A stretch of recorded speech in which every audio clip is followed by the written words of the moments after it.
Well, probably have some lemonade. It brought me back to being a kid, and you go to camp or something, and you hang out with these people for like a week, 2 weeks, and you think like. You went through the Nam together. Yeah, and it's just a week of playing, dumb sports and canoeing and crap. And making pottery on days it rains. And then your parents come, and then you say goodbye, and even as a little kid, you realize, oh, no, I'll never see these people again. I'm real sad. I'm real sad. Yeah. I'm extremely sad. I don't know what this means. But if you really step back and think about it, especially if you went to camp as a kid, it was only a stupid week in your life. Who cares if you don't see these people ever again? I went to summer camp, so it was longer than that. It was like... You got to go all summer? Yeah, it was pretty much the whole summer at what was called the Paul Bunyan Day Camp. Ew. When I was living in Central Islip. Paul Bunyan Day Camp. Babe, the blue ox. Wait, was it on Long Island? Yeah. So you didn't even get to go away? No, we had to take a bus there, but it was just like, it wasn't that far. It was in the middle of the woods somewhere, and the counselors were all a bunch of, like, just pot-smoking dope fiends. So you took a bus a couple exits down the highway to camp? Yeah, That's not going to summer camp. You have to go over a bridge and start going up the mountains and stuff. No, we came home every day. Ew. It was day camp. You didn't even get to sleep over with all your hormones going crazy in your body. No. I think I was a little young for the hormone things going crazy, but oh my God! It was it was day camp. So we take a bus there, and then they bus us back. That's summer camp for poor people. For poor people, we tend to live in clusters. Right. Yeah, it was real boring too. Like after the first week, they ran out of stuff for us to do, and we didn't have it wasn't a cool camp with like canoeing and archery and things you see at like cool camps. It was pretty much you either played softball or like soccer or kickball outside, or when it rained, they took you inside where you made like ashtrays out of clay. Yeah. And that was it. Nothing fun about it. That's retard camp. It really was. My mother just sent us there because she wanted to like have fun a summer, and she didn't want the kids around. What do you mean by have fun? Probably have sex with multiple partners. I have no idea. I don't know what she was into back then. She was being groovy in her culottes. I don't know. It was, yeah. So she just, sent us all off to day camp. That was that. It sucked. I did a little of that day camping too in Central Camp Alvernia, I think it was called. I don't know. The one on the lake, down by the lake. Well, on the harbor there in Centerport. I think it was Moose Lake. It's closer, so I made that assumption. Yeah, the one that's right by the lake there with the because that's one that they like. It's a camp for nannies, I think, au pairs. I don't know. This is going right by Centerport. I used to take my jet ski by there, and they would all lay out topless because that's what they did in Europe, and they were all from like Sweden and stuff. Oh yeah. So they'd lay out there, and you saw nothing but like these puttering jet skis doing circles. And I was one of them. Thing could do like 60 miles an hour on the water, and I'm just doing like a mile and a half in front of this place. Of course you got to. Of course you have to. Place is legendary. Remember back in the day when we were working at NEW, Ben discovered that the Parker Meridian, the roof pool. The rooftop pool. Because a lot of Europeans stay there. They would sunbathe in the nude, basically. With maybe a tiny, tiny little thing down here. But they were definitely topless, and we would go there and just eat lunch and watch babes sunbathe. They just don't realize. They think they're in Europe, where no one cares or pays attention. To them, they were wearing bathing suits. To us, it was a holy S moment. Yeah. Every afternoon when it was sunny out here in New York City, we'd instead of show prepping, because people think that we used to show prep. We never. No. For the most part, we've never show prepped. That's crazy. We would spend an hour up there just having lunch, and for some reason they never kicked us out, which was kind of cool. Yeah, nice. We'd pull up a table with our dumb sandwiches and watch, European babes sunbathing, topless. It was awesome. It is fun when they're kind of out of place. I tried doing that a couple of years ago, going back up there because of 9/11. Now you can't get up to the roof without the key and this and that. It's all sorts of security things going on. Permits to get up there. I don't know what the hell the deal is. So they took my topless boobies away from me. Mm-hmm. Stupid 9/11 messing up my topless boobie thing. I went to camp when I was a boy. My mother sent me to camp when I was 13. I didn't want to go. And I remember we were such dorks that one of the guys thought it'd be cool if we all pretended we were dead when the counselor came in. So we all laid out like we were dead.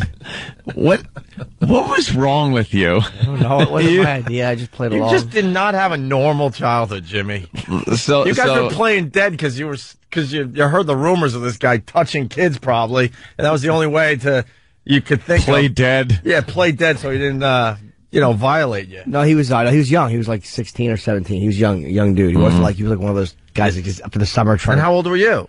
13. Yeah. Perfect. Summer creep. Perfect for the hormones that are raging through your body. But you what did he come in and wake you up every morning? No, but I forget what he walked in and we all just pretended we were dead. Like, what? Did it work? No. Of course it didn't. We should have been. Oh, watch out. These guys are nuts. Did you put ketchup around your neck or something? I think someone did do that. Not on my neck, but yeah, it was like no. we were and what did he posing do? hacks. What did he do? Just dip his lunch into the kid's neck? No, the worst. For a little extra ketchup? The worst sound was when he walked in, you heard the of the screen door, and he looked around, and then just and he walked out. It was nothing. No. And you thought it was going to be so cool when he went, "Oh my God, they're dead!" But there was just nothing. But nothingness. No, the dorks had to just get up and go, all right, well, had no impact. So Kid Nation ended with kids just crying and saying goodbye forever. And they all knew. They're like, we'll never see each other again.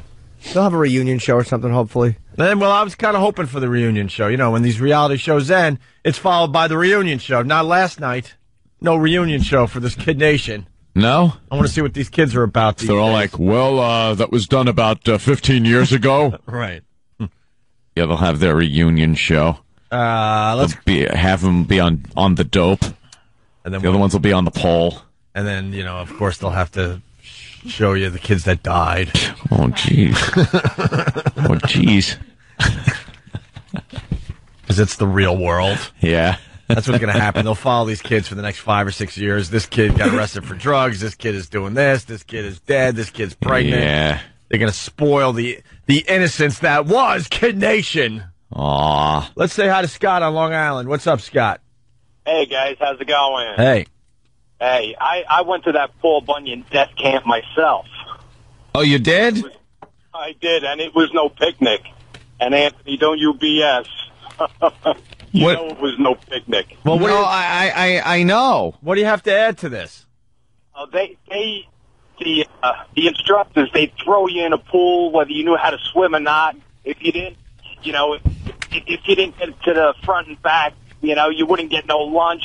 They throw you in the woods and they take off and leave you in there for hours. Hey, yeah, that happened to me. Oh, yeah, it happened to everybody. It really was terrible. I got tied to a tree, and then this big fat counselor took his big meaty paw and smacked my stomach till he gave me pink belly, where you just go bam, bam, bam, and then left me tied to the tree. That's what you remember from that incident. Yeah, you blocked out everything else. I hope so. I hope it stays repressed forever. Wait, why did you do that? Because they were all a bunch of.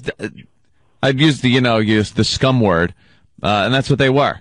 They were just a bunch of lowlives that were put in charge of these kids at the day camp. Well, who else is going to do that job in the summer? I know. Like cool kids were like lifeguarding and caddying and doing all that other stuff that was kind of cool. It was a crap day camp that had the worst counselors ever. I remember that guy. He was like, I think he was Russian or something, and he had this big like meaty wrestler hand, big fat mitt, and he just like smashed me in the stomach as I was tied to a tree. He tied me to a tree. Did you tell your mother? Yeah. What'd she do? She didn't care. She had a date. She was wild back then. Wild, I tell you. Probably with him. She probably paid him to do that to you. All right, thank you, Scott. All right. Sorry to bring up some bad memories, but Oh, yeah. Thanks. It's Paul all Bunyan Death good. Camp. They called it the Paul Bunyan Death Camp. Yeah, we arrived in boxcars. Let's say good afternoon to Cleveland. What's up, Ray?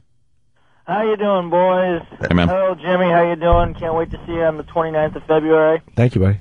Wanted to call you for, of course, it's Anthony's favorite day of the week. Call Thursday. Day before Friday? Oh, no, phone call Thursday. We really did try to get rid of phone call Thursday, but the listeners will not allow it. You know why? It's the They will not easiest allow it. way to them for them to contribute without having any creativity whatsoever. Yeah. So they come to the phone in droves to just say, happy phone call Thursday, because they got nothing. Anything else there, Ray? Yeah, also, I used to go to a day camp out here in a suburb of Cleveland, and it was the worst camp I've ever been to in my entire life. The counselors had no control of the kids. They thought they did, but they never did. You had counselors picking on kids, putting them down, all that stuff. So I really relate to what Anthony's saying about, like, camps and stuff. I think we all pretty much went to a camp growing up. Oh, yeah. And why you didn't need to control the kids. Let them be. Let them be wild. I used It's to get camp. all the time. Camp? Huh? I used to fight all the time with kids. It was amazing. Yeah, there were a lot of fights. There were, it was a bunch of kids being bussed from Central Islip to this Paul Bunyan Day Camp. So, there was a lot of trouble, a lot of racial, trouble back then. Even when you were like 12? Dude, it was Central Islip. Oh, yeah. Yeah, and we'd be on the bus, and it was just like the black kids controlled the bus.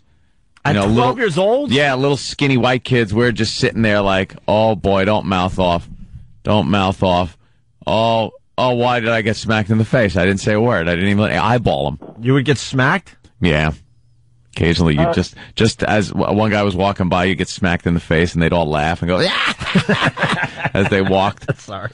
As they walked to the back of the bus, oddly enough, they had the freedom to sit wherever they want, but wanted to sit in the back so they could pull shenanigans on the poor little white children of Central Islip. Face? Yeah. That's a lot of slapping stories in your Just childhood. walked by.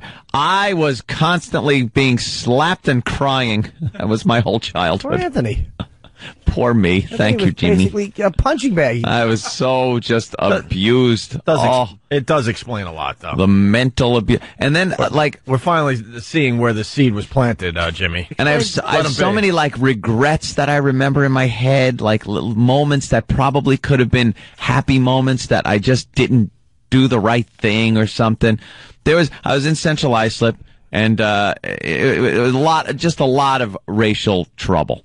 I guess it was, during the early 70s, and the races weren't getting along very well back then, and blacks were coming out onto the this new sense of empowerment, and it was time to get back at Whitey. Yep. So us white kids kind of had to stick together and everything, but we never did. We never could. And then I remember one time there was a little white girl named her name was Dawn. It was kind of grossed me out a little because that's my sister's name. It's nothing worse than being in love or lust with a girl that's the same name as your sister. I've said just the opposite. And in Jimmy's case, it allows him to just relive the fond memories. Nothing better. And I would just I was telling people how I really liked this girl, and I guess the word got back to her, and I was sitting at my desk, and we had this thing where we all had to make these little kind of like a little scenery thing of Thanksgiving or something. So I made little pilgrims and everything and set them up and glued them to some construction paper and did a whole nice thing. And then they brought in other classes to kind of look around at our thing. So I'm sitting at my desk all proud of my thing. And this girl, Dawn, comes by and she looks at me, and she must have gotten word that I liked her, because she looked at my stupid little construction paper thing, and then looked up at me and gave me this smile. And I swear, I had to be probably 9 years old at the time, but the smile she gave me, I still remember. It was it sent like chills down my spine. And I was like, oh my God, oh Jesus. And she kind of looked at me a little more when she walked away to the next person's stupid display. That was probably a friggin' bodega or a crack dealer. So I'm sitting there thinking this is great, and I'm going to talk to her. Dude, I never mustered up the balls to say a word to her. And then it was just, she goes along her merry way. I had that one moment of a smile, and I was like, hey, it's 80,000 years later, and I'm still regretting not talking to this girl at 9 years old. Where's she at now? Probably dating one of the black guys. Absolutely. Well, she's probably dating a pilgrim. That had such an impact on her. I turned her off to white kids.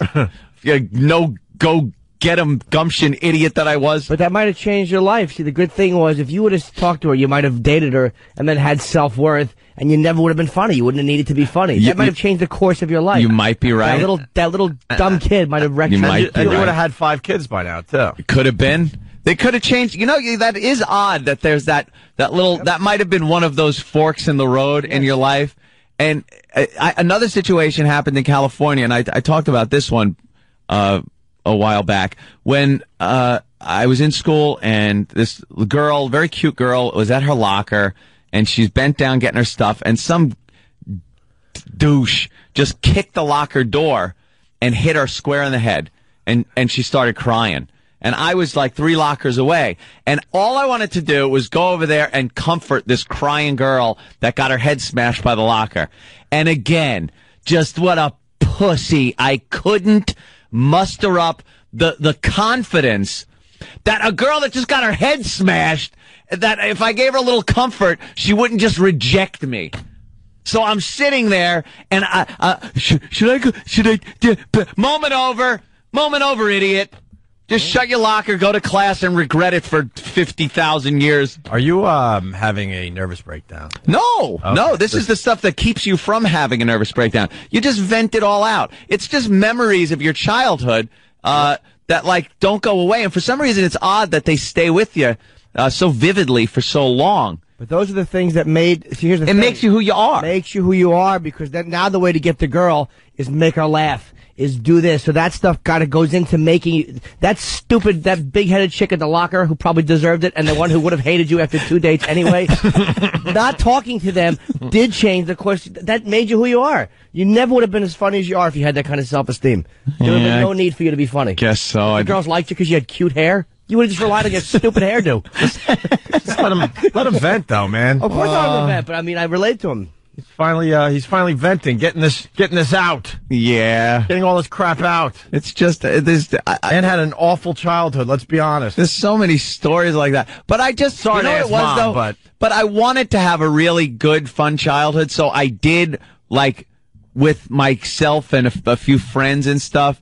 I think of a lot of times that I enjoyed. I had a lot of fun growing up as a kid. Did you ever enjoy your dad? But they were punctuated by, I enjoyed my dad a lot, but with this reservation, with this impending doom feeling, because it was just like being around him was a lot of fun, but there was always this element of danger. I always felt like, I could be killed at any moment, either killed in a horrific drunken wreck, or shot accidentally, or starved to death, or thrown from a horse. There was always just this element of danger that he felt in order to make me the guy he wanted me to be. He had to put me through this training course that put me on the brink of death many times. So it was kind of odd. But I definitely enjoyed 11? It. 12 through 16, man. Around those years. I was thinking of your dad when you were talking about that Thanksgiving display. Mm-hmm. How long did that last when you brought it home? Oh, who knows? He was probably having sex with his gumar up in Connecticut. What a mess. Jesus. What's the matter, Joey? Because he used to fill vending machines. That was his job. Sure. It's like, where were you? Oh, Connecticut. I don't remember your roots being up in Connecticut. I had to pick some stuff up. Oh, did you? Why did it take 2 days? Joey.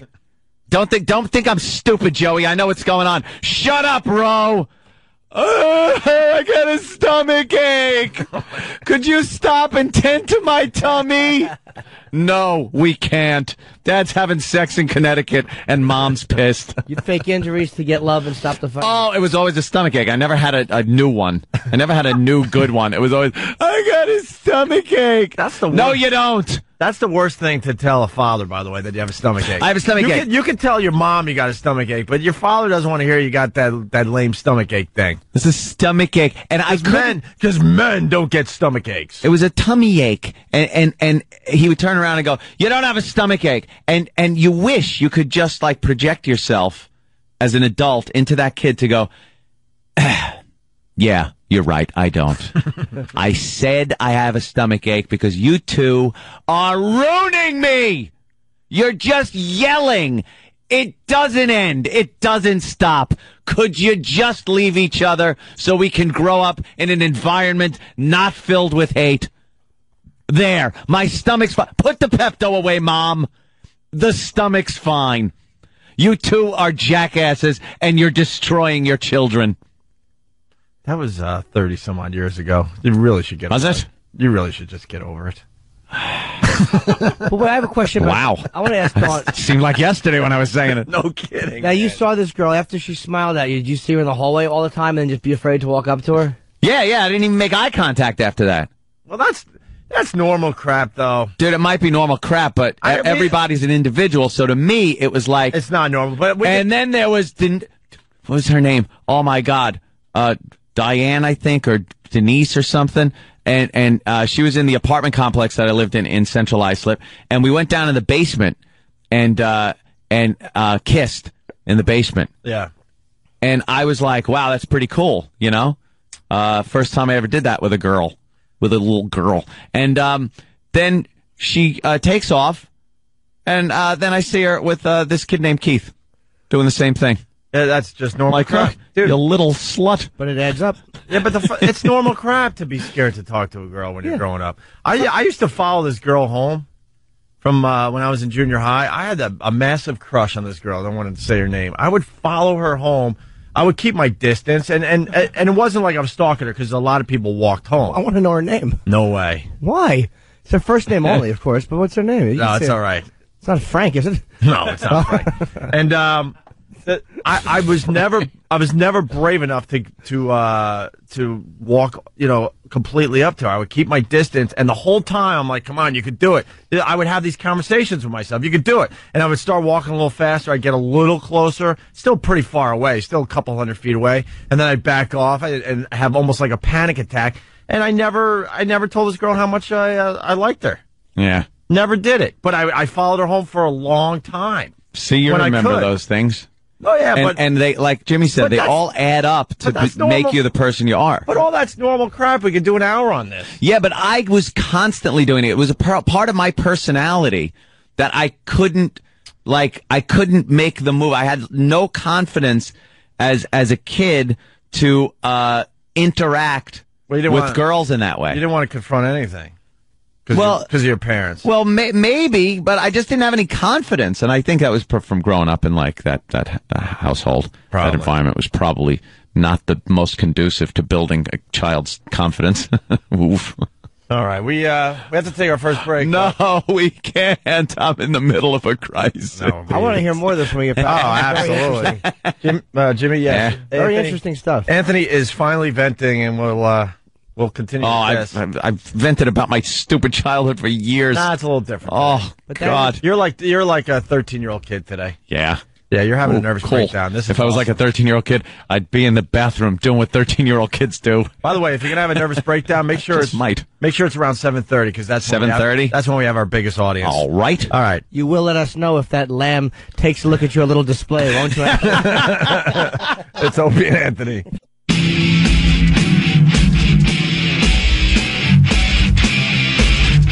Good morning. You're checking out the Opie and Anthony Show.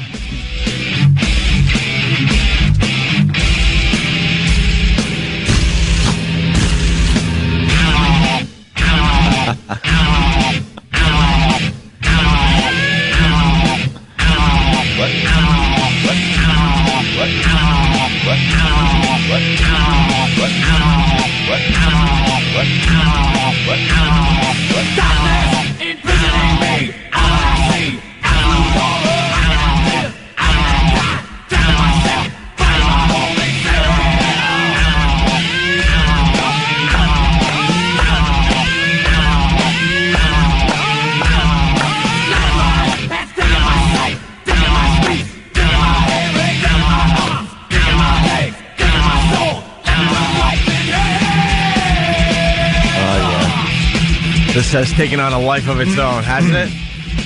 The important thing, though, is how goddamn good is the power. You could throw... How good is it that you could throw retarded Steve in there and it still rocks? Oh, man, it rocks even more now. Phone number 877-212-0-A. We got Kelly from Michigan. She wants in on this discussion. Is it a she? I don't know. Kelly. But Kelly Leak wasn't. Kelly. Good morning, guys. Yes, it's a she. She's a broad. Hi, Kelly. Hi. What's hey, up? You know what? I thought this was the Dr. Phil show. The Dr. Phil show. Yeah. Did I tune into the wrong station? Well, Ant's venting a little bit. Oh, Possibly geez. getting close to a nervous breakdown, I'm thinking. And, I don't think so. I'm just kind of, remembering. And venting. And not even like memories coming out of nowhere. This is stuff I've remembered my whole life. I look back fondly on a lot of it. It's nostalgic. It's very Wonder Years-ish. But, how it still affects you. So, like, you still get that feeling, like, you'll think about that girl looking at the thing, and that smile still means something. Oh, it was so sweet and nice. I was thinking about, the girl I would follow home during the break, and as soon as we went to commercial, I told Jimmy the name, yes. and then I realized, why didn't I just say the name on the radio? Yeah. Her name's, I'm still scared to say it. No. And her first name's Ann. But, because I think it brings you right back. Like, oh my God, she might be listening. Oh, jeez. I could give a crap. I got a call. I could give a crap about this girl I used to follow home, but it brought me right back because Anthony had reminded me of something, and I was scared to say her name because I'm thinking she might be listening to the show, and I don't want to know what she really thinks of me. Oh. You it want was to keep 20-some-odd years ago or whatever it was. Keep that in that time capsule where whatever it was. Right. How old were you when you followed her home? Like junior high. Oh, you were older than like 7 or 8. Okay, you were like. Oh no, I was like 13. He followed her home last week. Yeah, last week, right.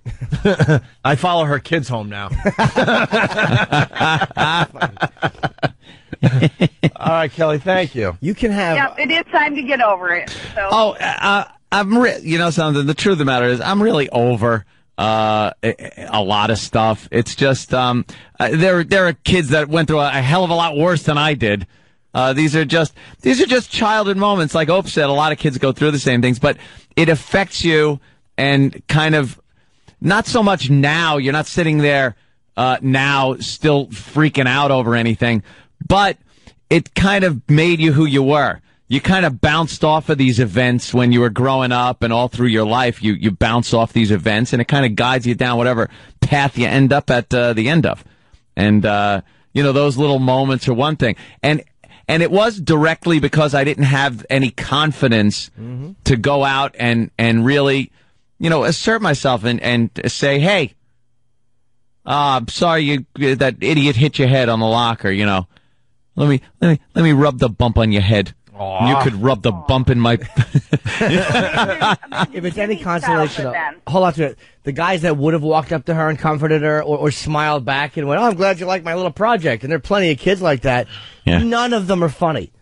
Yeah. Almost none of them could make anybody laugh. It's a total lack of confidence that you just have to start making stupid jokes. It is a desperate reach for love. It's a plea for attention. Of course it is. It's like, this is what I have to give you here. But you know what? 35 years later, whatever, it's better to have that than a stupid high school football jacket, which you would have gotten. Who cares? Talking over the glory days. Hey, I ran for 65 against Central. Bunch of douches. So good for you not to say hi to her. Made you who you are. Central! Jimmy puts things in such great perspective. Remember the big win over Central? Yeah. Look, man, it's weird. It's like, when I think of the girl that I liked when I was a kid, I still have a feeling for her, but I don't picture her as an adult. I picture her as a third, fourth, and fifth grader. Like, I had that little image of her, in the school picture, and that's just how you think. So, yeah, it's still very affecting. Yeah. There was a girl that I really had a huge crush on growing up, and I did try, and she wouldn't give me the time of day. And then you fast forward many, many years, and I'm at a high school reunion. And this girl is completely following me around the entire time. Loving my ass. Loving my ass because of who I am now. Oh. And I was like, you know what? She wants the Hughes fortune. I'm like, you know what? Go F yourself. Yeah, reunion. Go F yourself. How old were you when you liked her? Honestly, from kindergarten all the way for most of high school. Oh, okay. I would keep going back to this one girl, like, wow, man. And we, when we were in kindergarten and grammar school, we would talk. We'd go to each other's house. Nothing big. No kisses, none of that. Never got to that, but always had something for her. And, man, when I went to this high school reunion a few years back, wow. Yeah. Wow. And I'm like, get lost. You don't think I see this coming? Do you know that it's how it affects you? This, I was kind of in love with this girl when I was in 4th and 5th grade, whatever. And now I look back on it, and I realize that she didn't like me as much as I liked her. And I remember going to her house one time, and we were going to hang out. And then her and my friend kept going down to the basement, and they're like, just wait up here. So I was like, okay, and I waited up there. Oh, no. Oh, God. Years later in high school, he told me, like, yeah, that day she and I were downstairs making out. And I got, it was years later, and I got so angry. I didn't tell him I got angry, because I knew that made me a kook. But I was, like, so angry, and it's like, I don't trust women. And it's probably why. You were just the one girl I really liked. All of a sudden, I never want to be the guy that doesn't know. Right. Like the guy that's like, yeah. Oh my God, I never want to be the guy that has the revelation and realizes he's been made a fool of. Right. I look back in that day. God, you were innocent, Jimmy, and she's downstairs basically losing her virginity, or what would be your virginity at that age. Like stupid, non-kissable, chapped lips. So that's not crazy stuff. No, it really isn't. There's one more of these horrid little stories of no confidence or anything, and not being able to see my hand in front of my face. Before I left to go to California, I'd been living in Huntington, right behind Fred's Diner over there. Ope knows where that is. And there was this girl, Leanne. Me and Leanne were buddies from the time I moved in there as a kid, growing up into pre-teendom, kind of junior high-ish age around there. And before I went to California, I was like, all right, take it easy and stuff. We'd always hung out, and I was really just in love with this girl. And then I went to California, and I get a letter from her, and it's just her writing, I can't believe you left. I'm so in love with you. And she was circling where her tears were hitting the page as she was writing. And I'm like, I'm an idiot. I'm 3,000 miles away now. I'd have I'd have stayed in New York probably if it was, I knew how this girl felt. And we hung out every day. Well, did you like her like that? Yes! But we hung out all the time, but I was just an inept, complete lack of confidence douche who couldn't see, what was going on. I thought we were friends, and I never wanted to make that next step because I didn't want the rejection, or I just didn't have the courage to do it.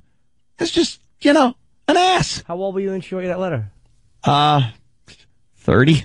No. It's always funny to say you're older. Makes you seem silly. I love exaggerated humor. Probably 12 or something like that. When's the next time you saw her after that? Oh, man, when I came back from California. And then forget it. Everybody's just having their own good time and off on their own ways. And it was, completely over. But my mother told me, she goes, Leanne came to, because when I was on the phone with my mother from California, and she goes, Leanne came to the door and asked where you were, and I told her you were in California, because I told her I was going, but I guess I didn't say the day or anything like that, and then I left, and she goes, and she just started crying. I was like, oh, well, that's odd, and then I got the letter. My baby, she wrote me a letter. Dun, dun, dun, dun, dun, dun. Wait, did you ever see Leanne? I have to know what happened to Leanne. Yeah, I saw Leanne after that, because I came back from California, moved into the same neighborhood that I was at, the same house, tell you the truth. She still lived across the street. I moved into the same house after I came back from California, went to the same school, and I come walking in, and there's a big difference between 12 and 16. Mm-hmm. So I came walking in, and people were kind of like, I think I know this guy, but I'm looking around going, I know you, I know everything about this person, I know this. So I'm kind of walking around because I disappeared from the face of the earth for a few years, according to these people. So, but they were different people too, you know, they were all older. And, yeah, I kind of picked up with old friendships, but for the most part, just made new friends. Leanne, I kind of talked to her and stuff, but she was in her own crowd. She ended up being, like, very hot. So she hung out with the, hot girls, and perish the thought I approached them. I'd rather stand in the back hall in my army jacket, smoking pot with guys, wondering why there are no girls around us. Where's Leanne now? I don't know. You don't want to. I don't know. Can I be honest with Where's Leanne? You don't want to know where these girls are now. No, probably not. I think it helps sometimes though to kind of like to kind of not feel bad about it anymore. You look at them now and you go, oh yeah. They're middle-aged women heading toward menopause. You really, let's be honest with each other. We have these memories of what they used to look like and what they used to do for you. I don't want to know where these broads are. No, I'm saying that's good with regret though. If you have regret, if you look at them now, it's like, how can I regret that? Look at you, you're a pig. Look, we got everyone fooled. They think we're in our late 20s, early 30s. But oh, really? Some of the girls we dated are heading toward menopause at this point. It's right over the hill. It's right around the bend. I gotta.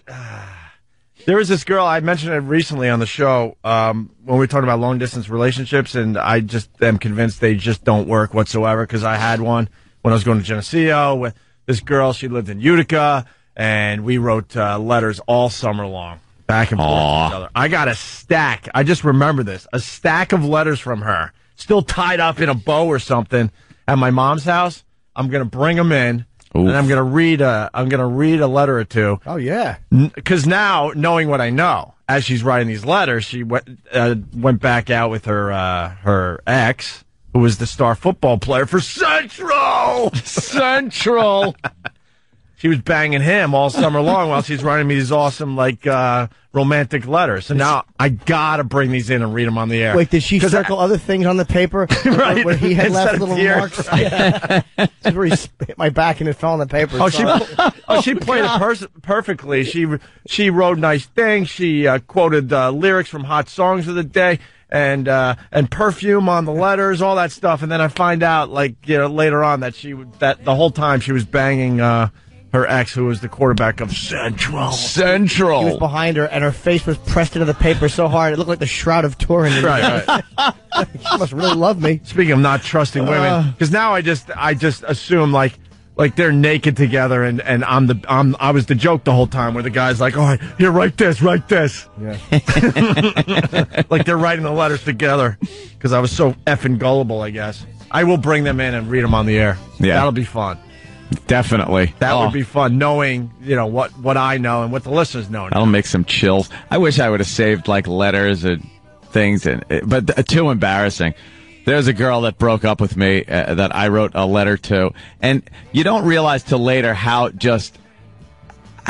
completely impossible it would have been to get that girl back. It was just over, She had moved on, and you are just a distant memory. But you think there's this chance if you write this nice, letter or something, and it was just, just talking about how, hoping she'll forget that you had sex with her best friend. No, it was even yeah, no, it wasn't anything like that. Moments. It was just it was it's that time when they just decide, or you decide, you're just going to leave. Yeah, it's done. You're early teens, you're in school. It's those school relationship things. And then they just find someone else, One day they walk down the hallway and go, okay, I'll go out with him. And then you're just left there. So you write your little letters. But we're so made for each other. Made for what? At 14? I'm not even completely made yet. Yeah, I'm not even cooked. I'm made for each other. Made? I'm not made. This thing still needs a few parts. It still has some ingredients. Right. But you know what? When you look at this low self-esteem and not talking to a girl, then you look back at the times you talked to them and shouldn't have. My self-esteem being low was justified. When I was in high school, I liked this girl, Michelle. I loved her. And I couldn't ask her out. But I finally had the courage. I looked her up in the phone book. Oh. And I called her. And I was like, hey, it's Jimmy. And she's like, hi. And I'm like, you don't want to go out with me, do you? There's some confidence. She actually was kind of nice. She's like, No, I don't think so. But she wasn't hateful about it. Yeah, well, you put her in a great position. And I think I told you this. Right? I tried to be casual. I was like, well, that's the way the ball crumbles. Like I tried to be funny. By mixing them up, yeah. Yeah. Thinking she'd go, oh, wait, on the other hand, you're funny. Oh, wow.